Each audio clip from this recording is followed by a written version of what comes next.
মানুষ তোমাকে বড় আলেম বলছে, বড় বক্তা, বড় মুহাদ্দিস সব বলছে, যাও জাহান্নামে যাও।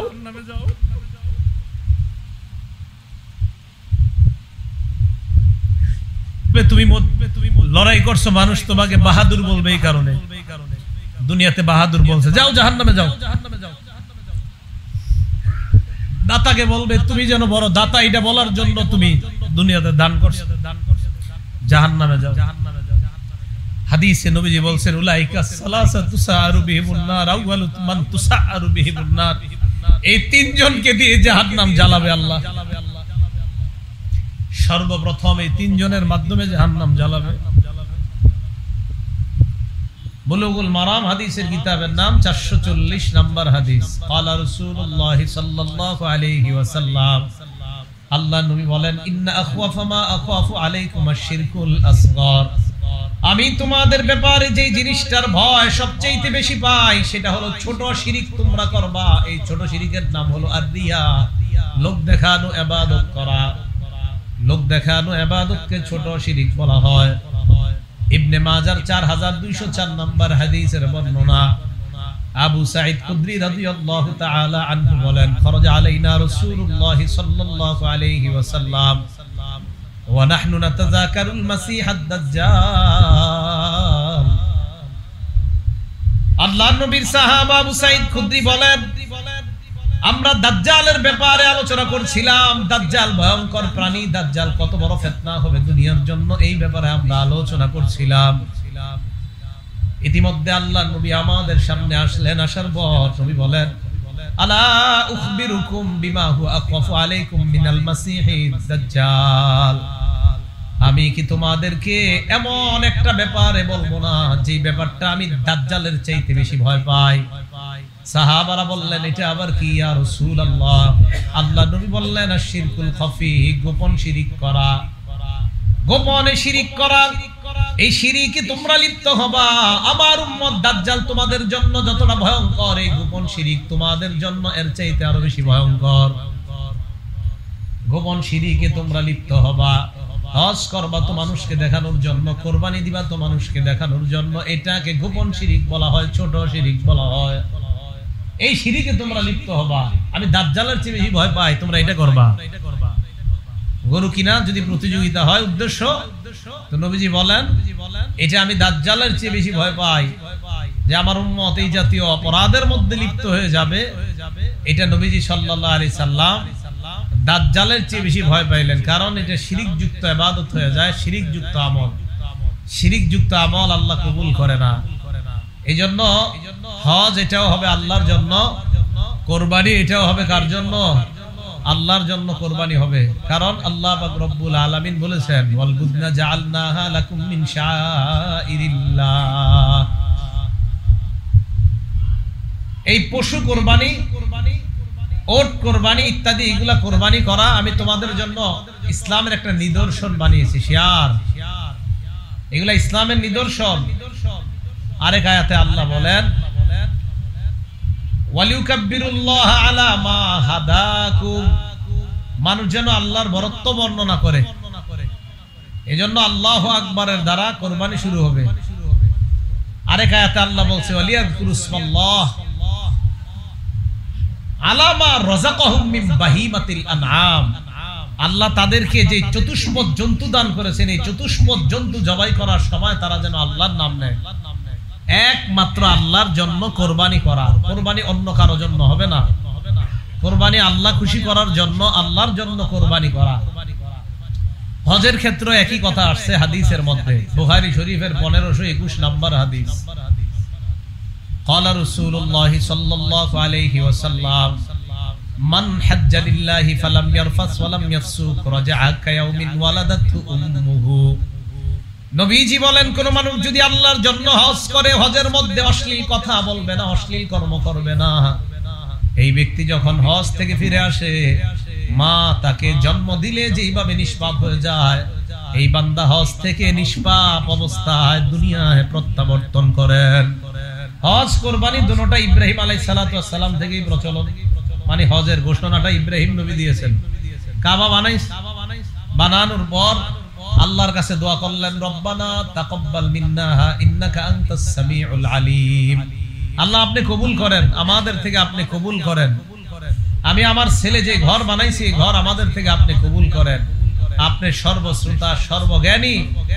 আল্লাহ পাক রব্বুল আলামিন বলে দিলেন, আনতাহিরা বাইতিয়া লিত-তাইফিনা ওয়াল আকিফিনা ওয়ার রুকআইস সুজুদ।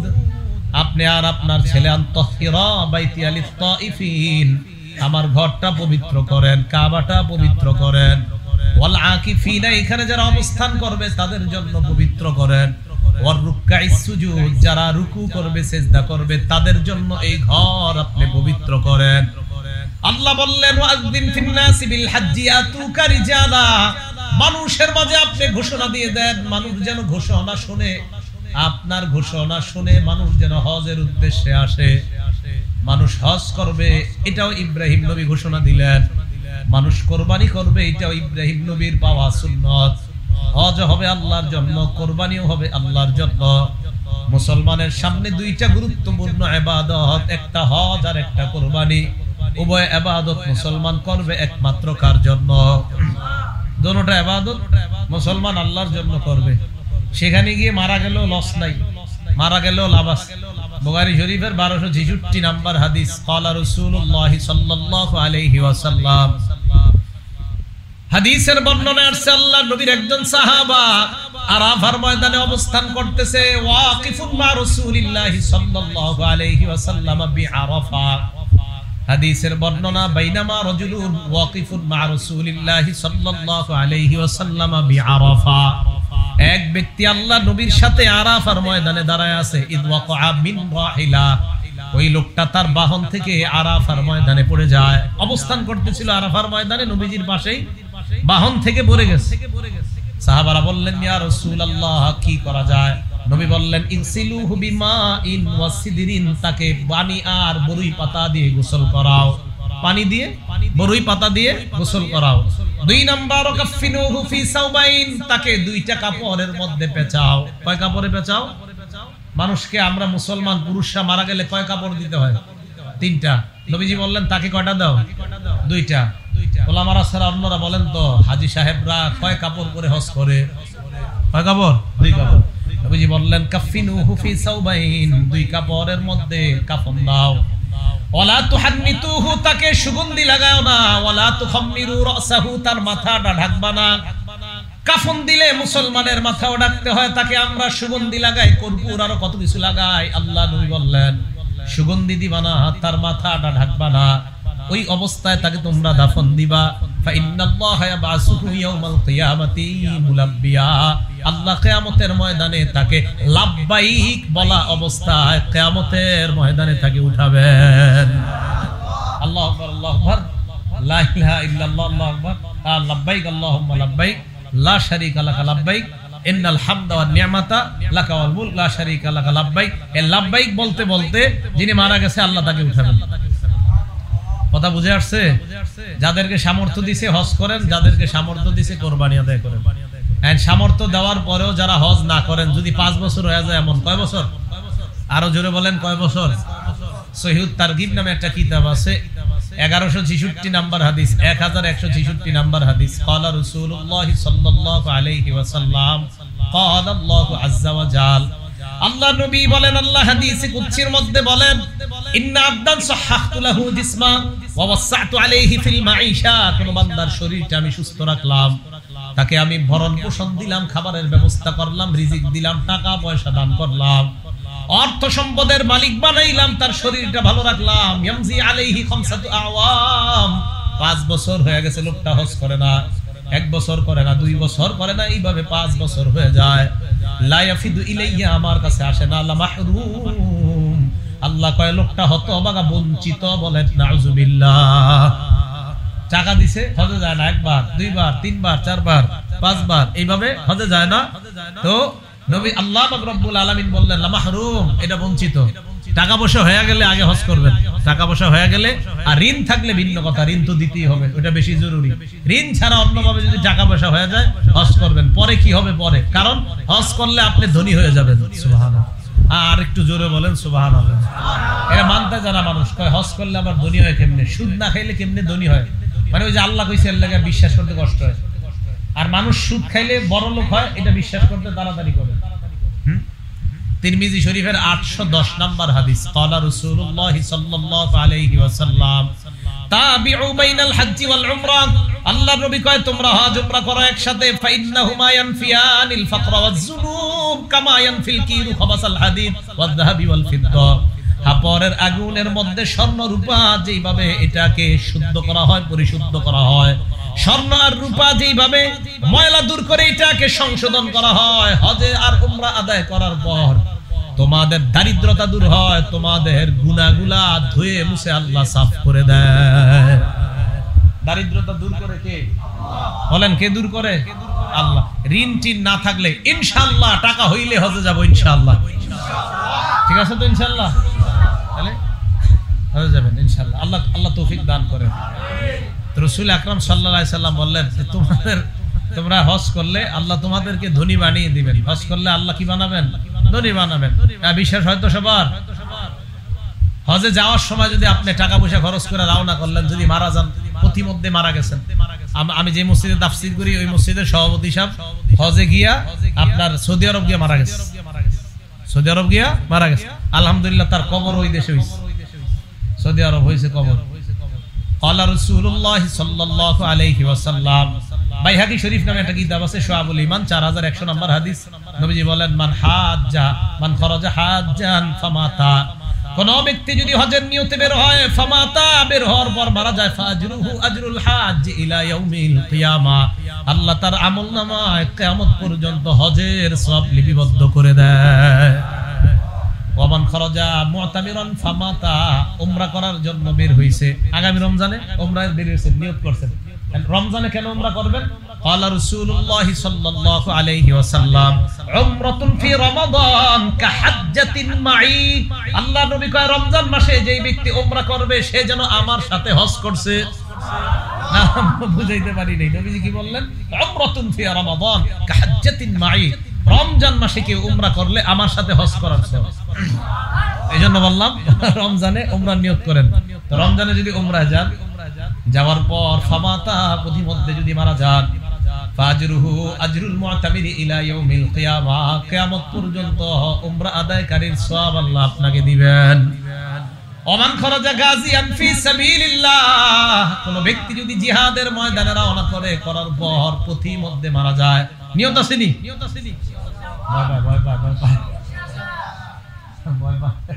নিয়ত আছে না?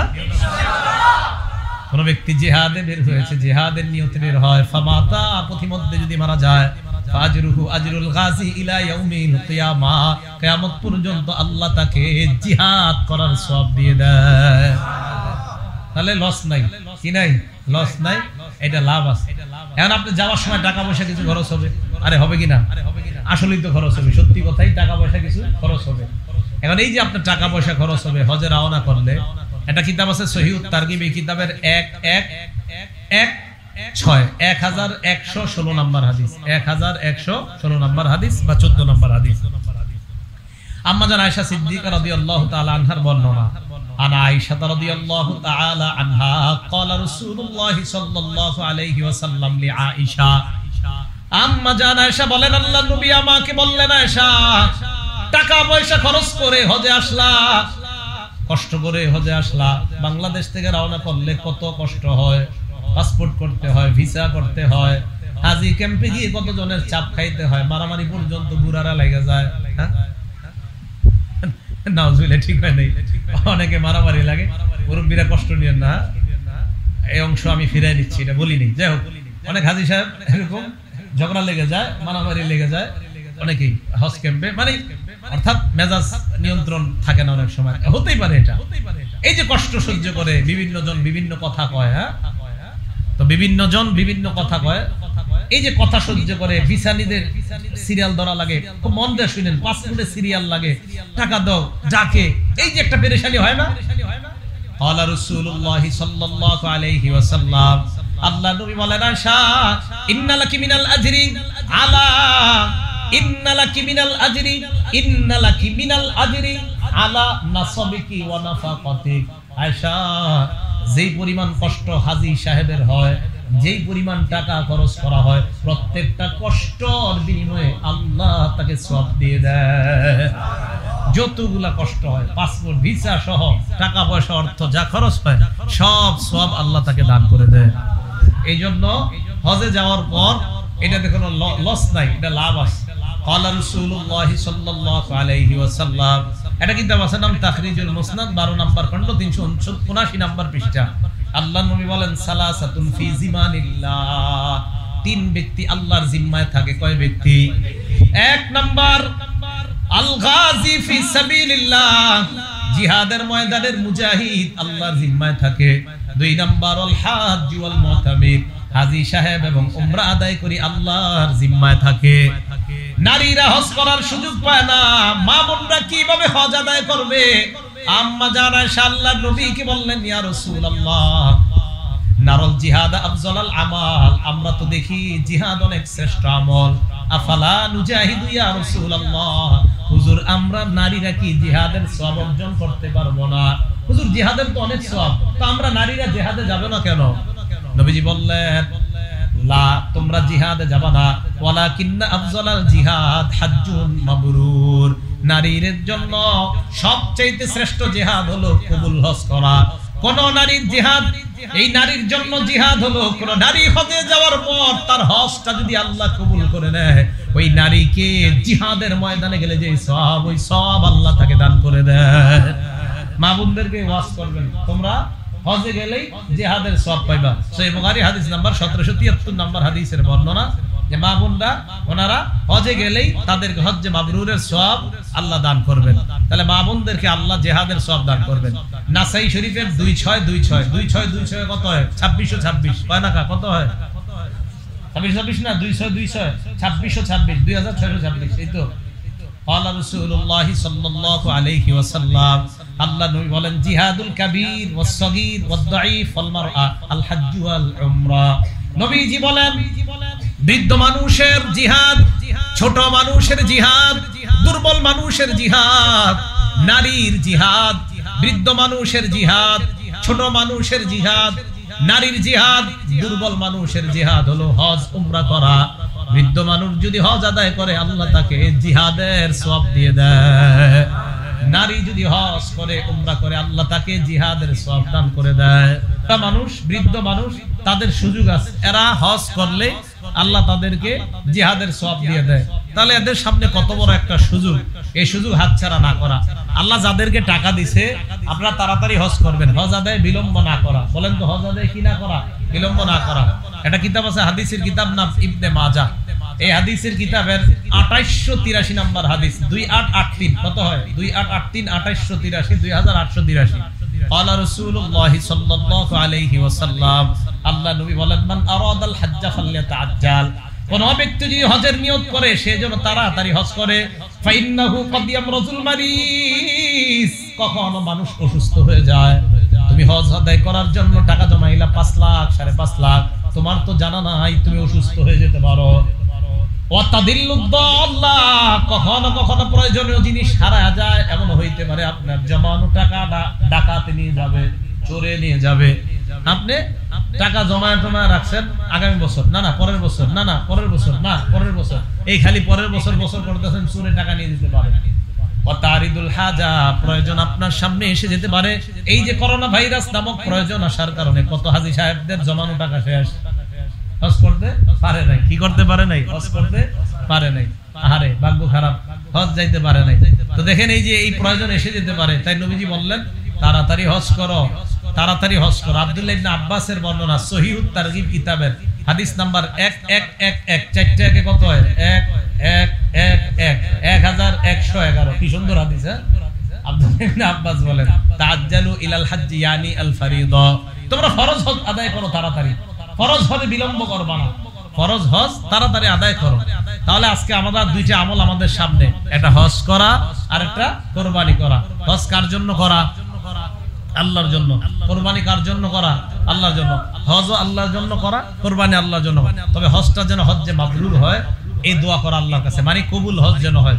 কবুল হজ যদি না হয় তাহলে তো সমস্যা। হজ কিন্তু কবুল হজ হতে হবে, এই দোয়া আল্লাহর কাছে করা যেন হজটা কবুল হজ হয়।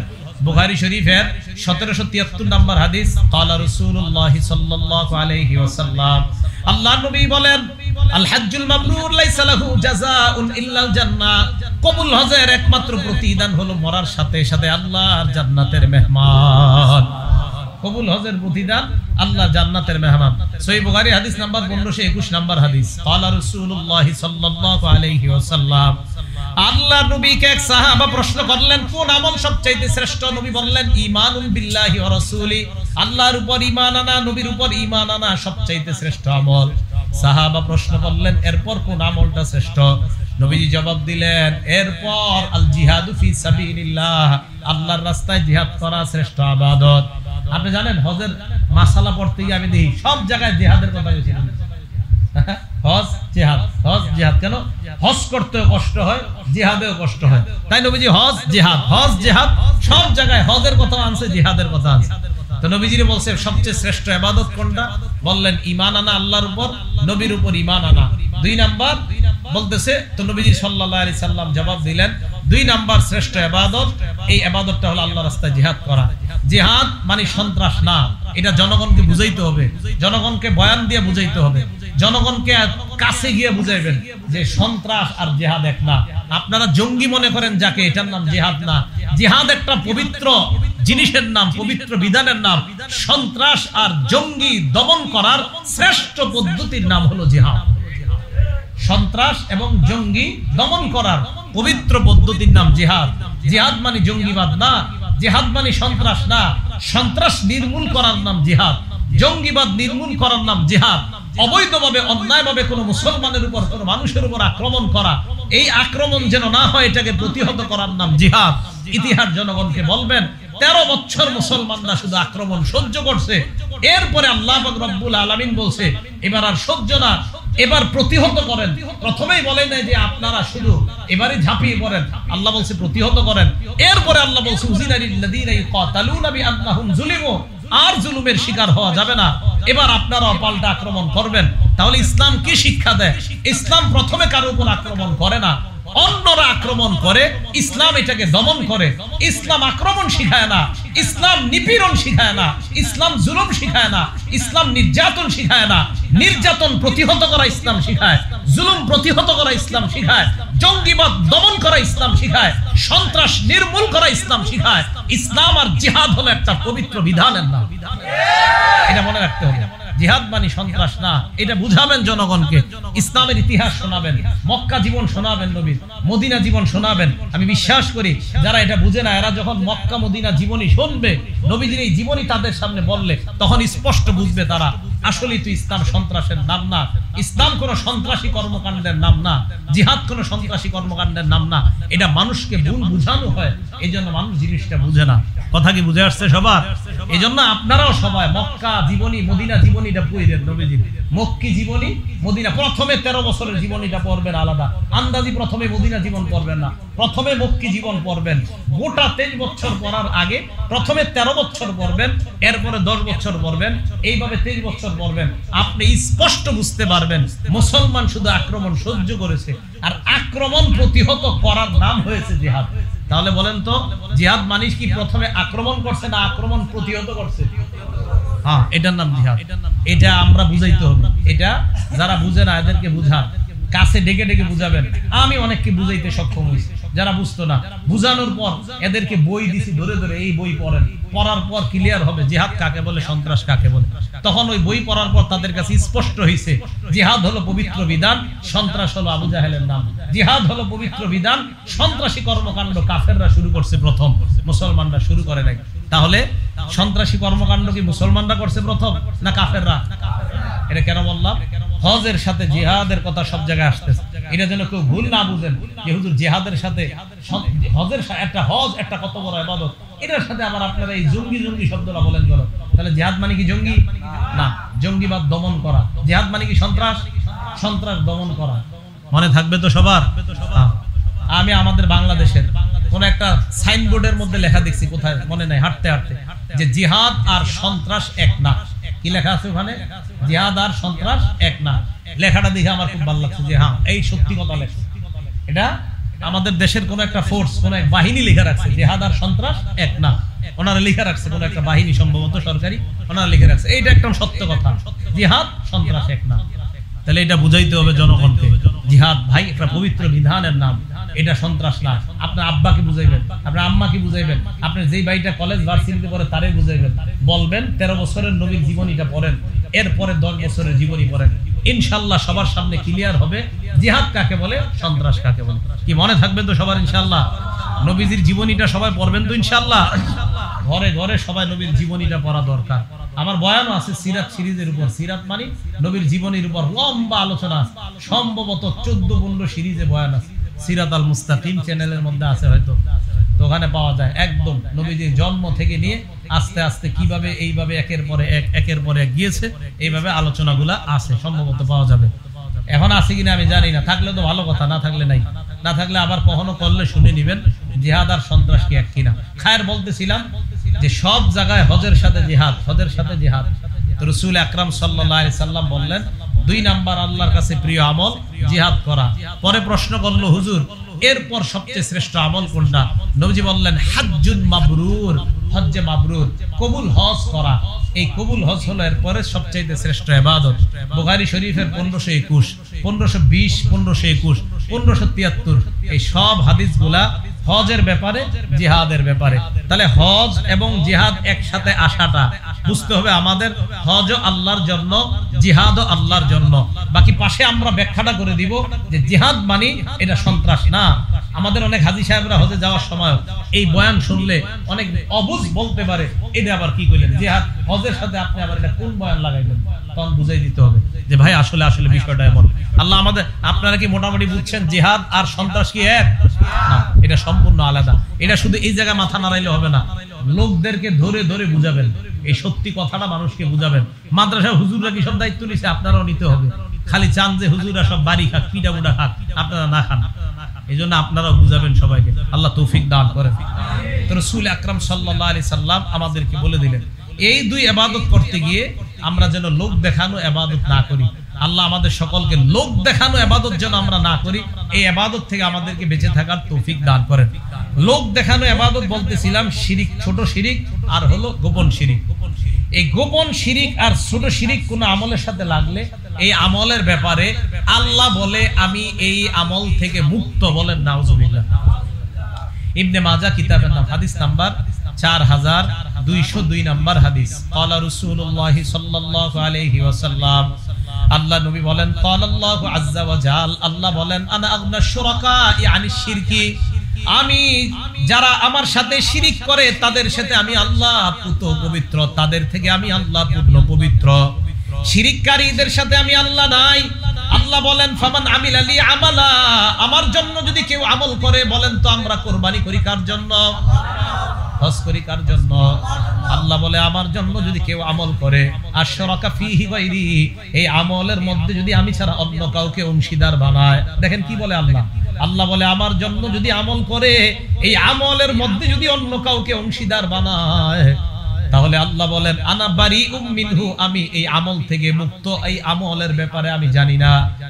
ওয়া হুয়া লিল্লাযী আশরাকা, সে যে আমল করছে, যার জন্য করছে তার জন্য হবে, আমি আল্লাহ এই আমল কবুল করব না, বলেন নাউজুবিল্লাহ। কুরবানি যদি আল্লাহর জন্য করেন তাহলে আল্লাহ কবুল করবে, কুরবানি যদি গায়রুল্লাহর জন্য করেন আল্লাহ কবুল করবে না। এবার শুনেন, আপনি বললেন আমি আল্লাহর নামে কুরবানি করলাম, আবার সাথে ওনার নাম বললেন, আল্লাহ বলে দিয়েছেন এই কুরবানি ওনার জন্যই হবে, আমার জন্য হবে না, আমি এই কুরবানির মধ্যে নাই। তাহলে আমল হবে একমাত্র আল্লাহর জন্য, এটার মধ্যে শিরিক করা যাবে না।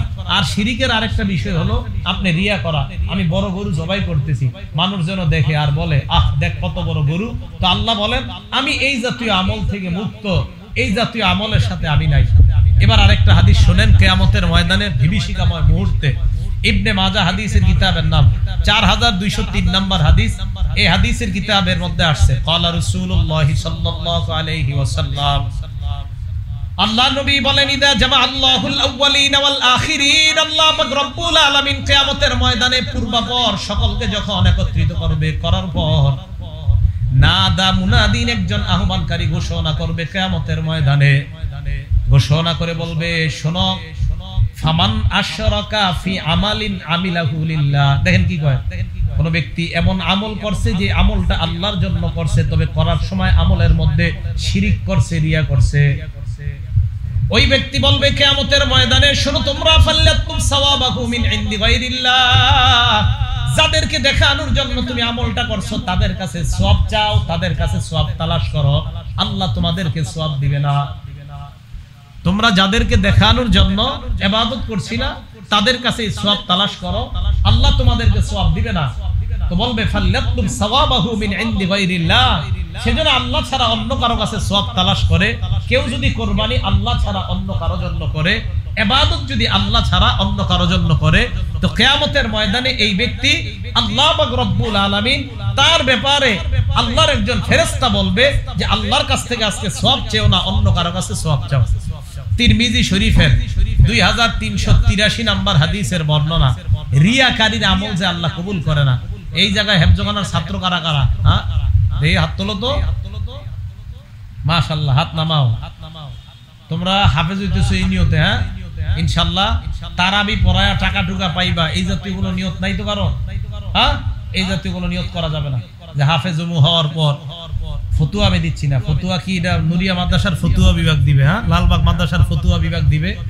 ডাইরেক্ট সরাসরি তারাবি পড়া টাকা নেওয়া জায়েজ না, না জায়েজ এটা ফতুয়া বিভাগ দিবে, ফতুয়া। বাকি আমি বলছি এই জাতীয় নিয়ত যেন না হয় যে আমি বড় হইলে তারাবি পড়াবো, হাফেজ হইছি একজন মাশাআল্লাহ ভালো হাফেজ, তো আমি এরকম টাকা নিয়ে যদি তারাবি পড়াইতে হয় তো কম টাকা নিয়ে দরকার কি? সিলেট চট্টগ্রাম চলে যাইবা, 1.5 লাখ 2 লাখ দিয়ে দেয়। আমি মনে করি আর কি নিলে কম কেন, 20-30 নিয়ে লাভ আছে, নিলে বেশি। আচ্ছা যাই হোক, আমি যেটা বুঝাইতে চাইছি, বাপ মা যারা আছেন এই নিয়ত যেন না থাকে ছেলেটা হাফেজ বানাইলাম যে তারাই পড়াবে কিছু আসবে, এই নিয়ত বাপ মারও যেন না থাকে। হাফেজ যারা হইতেছো তোমাদেরও যেন এই নিয়ত না থাকে, অন্তত রমজান মাস আসলেও তো পকেটটা ভারী হবে, এই নিয়ত যেন না থাকে। কেন থাকবে না? এই নিয়ত থাকলে সমস্যা আছে। 1 2 হাফেজ যারা হইতেছে এই নিয়ত যেন না থাকে আমি ইন্টারন্যাশনাল হাফেজ হব, এটা ভালো কথা, ইন্টারন্যাশনাল হাফেজ হওয়া ভালো কথা। হওয়ার পর আমাকে জনগণ চিনবে, জানবে আর বলবে আহ অমুকে অত বড় হাফেজ, এই নিয়ত হইলে সমস্যা। আন্তর্জাতিক হাফেজ ভালো, মাশাআল্লাহ, এটা হওয়া দরকার, এটা হলে ভালো, খারাপ না। যদি কেউ ভালো পর্যায়ে যায়, ভালো প্রতিযোগিতা হয়, আমাদের দেশে মাশাআল্লাহ ছেলেরা প্রতিযোগিতা করতে ভালো, কিন্তু এই নিয়ত যেন না হয় আহ আমি বড় হাফেজ হব, আমাকে সবাই দেখবে, বাহবা দিবে, এটা যেন না হয়। তিরমিজি শরীফের 2383 নাম্বার হাদিস, 2383 মনে রাখবা। قال رسول الله صلى الله عليه وسلم, আল্লাহ নবী বলেন তাআওয়াযু মিন হুব্বিল হাযান বা মিন হুব্বিল হুজুন। নবীজি বলেন তোমরা হুব্বুল হাযান থেকে বিরত হও, তোমরা হুব্বুল হাযান থেকে আল্লাহর কাছে পানাহ চাও। হাফেজ সাহেবরা বলো তো জোরে, কি হুব্বুল হাযান? বলো হুব্বুল, সবাই বলো হুব্বুল হাযান। এবার সবাই বলেন হুব্বুল হাযান। হ্যাঁ, মাদ্রাসার হেফজখানা হুজুররা ছাত্রদেরকে ডেইলি এটা পড়াইবেন, এই তোমরা হুব্বুল হাযান থেকে পানাহ চাও। তো সাহাবারা বললেন ইয়া রাসূলুল্লাহ ওয়া মা হুব্বুল হাযান বা ওয়া মা হুব্বুল হুজুন, হুব্বুল হাযান কি হুজুর আপনার কাছে জানতে চাই। আল্লাহ নবী বলেন ওয়াদিন ফি জাহান্নাম, হুব্বুল হাযান হলো জাহান্নামের একটা এলাকার নাম, জাহান্নামের একটা এলাকার নাম। তাতাআওয়াযু মিনহু জাহান্নামু কুল্লা ইয়াউমিন মিআতা মাররা, জাহান্নাম এই এলাকা থেকে আল্লাহর কাছে দৈনিক 100 বার পানাহ চায়। কার এলাকা? জোরে বলেন কার এলাকা? জাহান্নাম, জাহান্নামের নিজের এলাকা থেকে আল্লাহর কাছে, আল্লাহ তোমার কাছে পানাহ চাই দৈনিক কয়বার কয়? ওর ঘর, ওই থেকে আল্লাহর কাছে পানাহ চাই দৈনিক 100 বার, নিজের ঘর থেকে। জাহান্নাম তারই একটা ঘর, হুব্বুল হাযান বা হুব্বুল হুজুন। ইবনে মাজাহ হুব্বুল হুজুন, তিরমিজিতে হুব্বুল হাযান। এই হুব্বুল হাযান থেকে জাহান্নাম আল্লাহর কাছে দৈনিক কয়শো বার ক্ষমা চায়, পানাহ চায়? আচ্ছা ওর ঘর থেকেও পানাহ চায়। সাহাবারা ভয় পেয়ে গিয়ে বলে ইয়া রাসূলুল্লাহ ওয়া মা ইয়াদখুলুহু, এখানে কারা প্রবেশ করবে? নবীজি জবাব দিলেন আল কুররা, কারি সাহেবরা, কুরআন পড়নেওয়ালারা। কারা? হ্যাঁ হ্যাঁ, কুরআন পড়নেওয়ালারা। আল মুরাউনা বিআমালিহিম, যারা তাদের কর্ম মানুষকে দেখায়। কর্ম দেখানোর নিয়ত থাকা যাবে না, হ্যাঁ, কর্ম দেখানোর নিয়ত থাকা যাবে না। আমরা যারা আলোচনা করি বক্তা, হ্যাঁ, এই যে আমি নিজেও খবর আছে, ভয়ঙ্কর খবর আছে। কি খবর আছে? তিরমিজি শরীফের 2382 নাম্বার হাদিস, 2382 নাম্বার হাদিসে কি কয় দেখেন। তাহলে এটা হলো আমরা আলেম যারা আছি, এই যে হাদিসটা বললাম সবার জন্য ভাই। কোরআন দ্বারা উদ্দেশ্য যদিও হাফেজ, কিন্তু এই জায়গায় এই কোরআন দ্বারা উদ্দেশ্য হাফেজ আলেম যারা সব একদম সবাই, কাউকে দেখানোর জন্য হবে না, একমাত্র আল্লাহকে খুশি করার জন্য। তাহলে আমি শুধু হাফেজদের থেকে শুনতে চাই, আমরা হাফেজ হব কাকে খুশি করার জন্য? আল্লাহকে, বাস। হ্যাঁ, আল্লাহকে খুশি করার জন্য কিছু করলে দুনিয়ার যে প্রয়োজন আছে এই প্রয়োজন আল্লাহ পুরা করে দিবেন ইনশাআল্লাহ। দুনিয়ার প্রয়োজন আল্লাহ পুরা করে দিবেন, আল্লাহ পুরা করে দিবেন। এবার ওলামায়ে কেরাম আমরা যারা আছি, ওলামা, তুলাবা, দাতা, সবাই একটা হাদিস শুনি। তিরমিজি শরীফের 2382 নাম্বার হাদিস। এই হাদিসের বর্ণনাকারীর নাম সুফাই আল আসবাহি। উনি মদিনায় আসছে। মদিনায় আসার পর দেখে ফাইজা হুয়া বিরাজুলিন কাদ ইজতামা আলাইহিন নাস, এক ব্যক্তিকে ঘিরা রাখছে অনেক মানুষ। উনি বললেন মান হাযা, এটা কে? জনগণ কয় আবু হুরায়রা। চিনো না? উনি নবীর সাহাবা আবু হুরায়রা। তো উনি কি করলেন? ফাদানাউতু মিনহি ফাকআতু বাইনা ইয়াদাই, আমি তার কাছে গেলাম, তার পাশে বসলাম। একটু মন দিয়ে হাদিসটা শুনেন। আমি তার কাছে গেলাম, তার পাশে বসলাম। তো আবু হুরায়রা রাদিয়াল্লাহু তাআলা আনহুর পাশে বসার পর দেখি ওয়াহুয়া ইউহাদ্দিসুন নাস, তিনি মানুষকে হাদিস শোনায়। ফালাম্মা সাকাতা ওয়া খালা, তিনি যখন হাদিস পড়া থেকে অবসর হলেন এবং নির্জনতা অবলম্বন করলেন, কুলতু লাহু, আমি তাকে বললাম, লামা হাদাসতানি হাদিসান হাদাসানিহি রাসূলুল্লাহ সাল্লাল্লাহু আলাইহি ওয়াসাল্লাম, এমন একটা হাদিস আমাকে শোনান যে হাদিসটা আল্লাহর নবীর কাছ থেকে আপনি সামি'তাহু মির রাসূলিল্লাহ, যে হাদিসটা আপনি আল্লাহর নবীর কাছ থেকে নিজ কানে শুনছেন। আকালতাহু ওয়া আমিলতা আলিমতাহু ওয়া আকালতাহু, যে হাদিসটা আপনি বুঝেছেন এবং জেনেছেন এমন একটা হাদিস আপনি শোনান। আবু হুরায়রা জবাব দিলেন, লা আফআলু, আমি তোমাকে শোনাবো, লা উহাদ্দিসান্নাকা হাদিসান হাদাসানিহি রাসূলুল্লাহ, আমি তোমাকে এমন একটা হাদিস শোনাবো যে হাদিসটা আল্লাহর নবী আমাকে শোনাইছেন, এই হাদিসটা আমি তোমাকে শোনাবো। ফানাশাগা আবু হুরায়রা নাশকাতান, আবু হুরায়রা সাথে সাথে বেহুশ হয়ে গেছে। কি হয়ে গেছে? হাদিস কিন্তু কয় নাই, বেহুশ হয়ে গেছে। আবু হুরায়রার হুশ ফিরে আসছে। আসার পর আবু হুরায়রা আবার বললেন, লা উহাদ্দিসান্নাকা হাদিসান হাদাসানিহি রাসূলুল্লাহ ফি হাযাল বাইতি মানা মা মানা আহাদুন গায়রি ওয়া গায়রু, আমি তোমাকে এমন একটা হাদিস শোনাবো যে হাদিস আল্লাহ নবী আমারে এই ঘরের মধ্যে শোনাইছে, আমি আর আল্লাহ নবী ছাড়া ঘরের মধ্যে কেউ ছিল না। সুম্মা নাশাগা আবু হুরায়রা নাশকাতান উখরা, আবু হুরায়রা আবার বেহুশ হয়ে গেছে। কয়বার? হাদিস কয় না। আবু হুরায়রা বলেন, লা উহাদ্দিসান্নাকা হাদিসা, আমি তোমাকে এমন একটা হাদিস শোনাবো, হাদাসানিহি রাসূলুল্লাহ ফি হাযাল বাইত মা মা'না আহাদুন গায়রি ওয়া গায়রু, আমি আর নবী ছাড়া এই ঘরে কেউ ছিলাম না। এই কথা বলার পর আবু হুরায়রা আবার বেহুশ হয়ে গেছে। কি এমন হাদিস যে হাদিস বলতে পারে না? আবু হুরায়রা রাদিয়াল্লাহু তাআলা আবার বলে, আমি তোমাকে এমন একটা হাদিস শোনাবো, নবীজি এই ঘরে এই জায়গায় বসে হাদিসটা আমাকে শোনাইছে, আমি আর আল্লাহ নবী ছাড়া কেউ শুনে নাই। হাদিসটা আমি শুনছি, বুঝছি, আবার ভালোভাবে অনুধাবন করছি। আবার আবু হুরায়রা বেহুশ হয়ে গেছে 4 বার। আবার হুশ ফিরে আসার পর ফালাম্মা মার খাররান আলা ওয়াজহি মালা খাররান আলা ওয়াজহি, আবু হুরায়রা মাটির মধ্যে পড়ে যাওয়ার উপক্রম, আসনাতুহু আলাইয়া, আমি আবু হুরায়রার শরীরটা আমার শরীরের সাথে লাগাইলাম, দীর্ঘ সময় পর্যন্ত আমি তাকে এইভাবে আটকায় রাখলাম। হুশ ফিরে আসার পর আবু হুরায়রা বললেন, ইন্নাল্লাহা ইযা কানা ইয়াউমুল কিয়ামা ইয়ানজিলু ইলাল ইবাদ, কিয়ামতের ময়দানে আল্লাহ বান্দাদের সামনে আসবেন, লিয়াকজিয়া বাইনাহুম, বান্দাদের মাঝে বিচার করবে। আউয়ালু মা ইয়াদউ বিহি রাজুলুন তাআল্লামাল ইলমা, সর্বপ্রথম আল্লাহ এমন বান্দাকে ডাকবে যেই বান্দা ইলম শিখছে।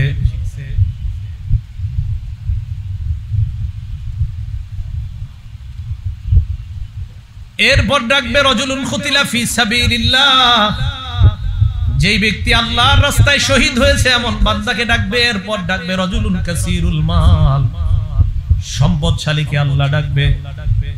প্রথমে আলেমকে আল্লাহ বলবে আলাম উআল্লিমকা মা আনজালতু আলা রাসূলি, আমি কি তোমাকে এমন বিদ্যা শিক্ষা দেই নাই যে বিদ্যা আমি আমার নবীর উপর নাজিল করেছিলাম।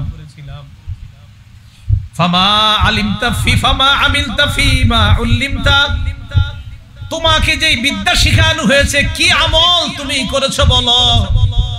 আলেম জবাব দিবে আকুমু বিহি আনা আল-লাইলি ওয়া আনা আন-নাহার, আমি সকাল সন্ধ্যা আমল করছি, মানুষকে শিখাইছি। আল্লাহ আল্লাহ বলবে কাযাবতা, তুমি মিথ্যা বলছো। ওয়া তাকুলুল মালাইকাতু কাযাবতা, ফেরেশতারাও সাথে সাথে বলবে তুমি মিথ্যা বলছো। আলেমকে আল্লাহ বলবে তুমি মিথ্যা বলছো, ফেরেশতারা বলবে তুমি মিথ্যা বলছো।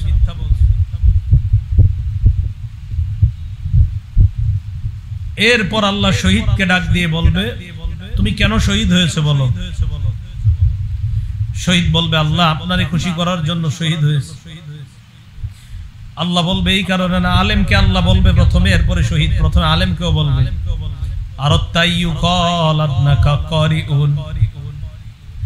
তুমি চেয়েছো জনগণ যেন তোমাকে বড় আলেম বলে, মুফতি মুহাদ্দিস বলে।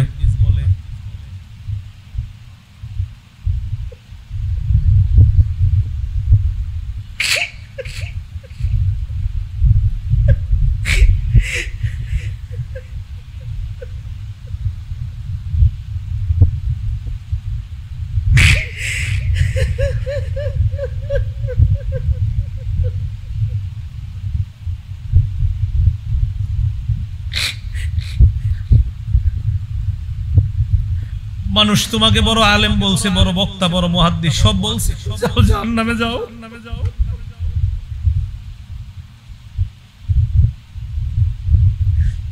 তুমি লড়াই করছো, মানুষ তোমাকে বাহাদুর বলবে এই কারণে, দুনিয়াতে বাহাদুর বলছে, যাও জাহান্নামে যাও। দাতাকে বলবে তুমি যেন বড় দাতা, এটা বলার জন্য তুমি দুনিয়াতে দান করছো, জাহান্নামে যাও। হাদিসে নবীজি বলছেন উলাইকা সালাসাতু সাআরু বিহিমুন নার আউয়ালু মান তুসাআরু বিহিমুন নার, এই তিনজনকে দিয়ে জাহান্নাম জ্বালাবে আল্লাহ। সর্বপ্রথম এই তিনজনের মাধ্যমে জাহান্নাম জ্বালাবে। মানুষকে দেখানোর জন্য যেন আমাদের আমল না হয়, আমাদের হজ, আমাদের কুরবানি, আমাদের জীবন, আমাদের মরণ সব কাকে খুশি করার জন্য বলেন? আল্লাহকে খুশি করার জন্য। মানুষকে দেখানোর জন্য যদি হয় একদম শেষ, জাহান্নামে জ্বলতে হবে। আমি আবু হুরায়রা রাদিয়াল্লাহু তাআলা কেন বেহুশ হইছে হাদিস বলতে এবার বুঝছেন আপনারা। প্রথমে আলেমের কথা, উনি তো নিজে বড় আলেম ছিলেন, একজন টেনশনে হাদিস বলতে পারতেছেন, ভয়ে হাদিস বলতে পারতেছে না যে আলেমরে দিয়ে শুরু করবে, আমি তো একজন আলেম।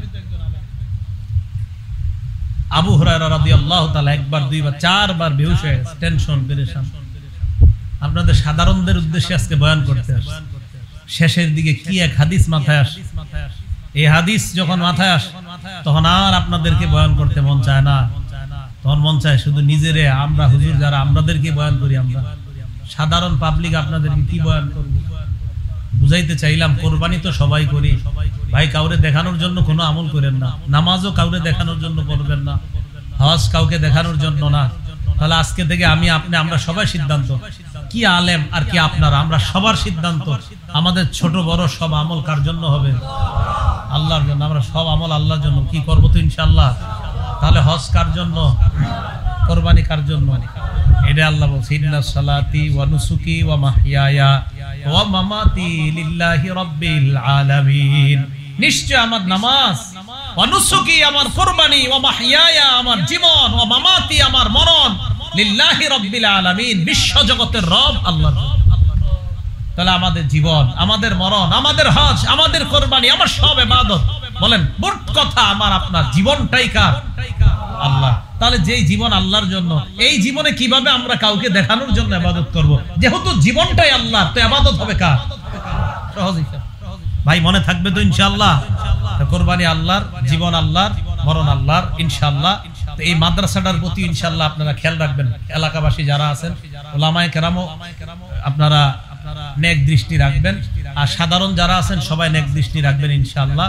আল্লাহ পাক রব্বুল আলামিন আমাদের সকলকে, মোতায়েম সাহেব মাশাআল্লাহ উনি খুব মহব্বত করে, উনি আমার চেয়ে বয়সে বড়, কিন্তু উনি আমারে ভাবে কি জানেন, আমি ওনার কথাই বুঝছি।